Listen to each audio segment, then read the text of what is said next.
Күнделікті нәпақасын тіртеңдеп тауып жүрген құмырсқа ойда жоқта бір тамшы балға кезігіп қалды.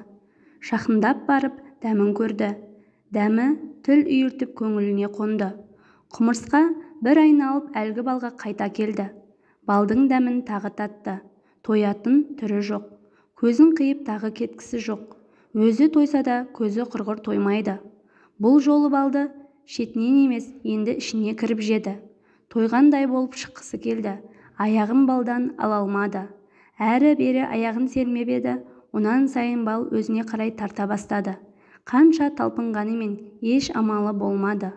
Осылайша құмырсқа көзі тоймаған балдың ішіне өз өмірін ерте таусытты. Білесіз бе, бұл бір мысал. Мына дүние алаңы үлкен бал тамшы секілді.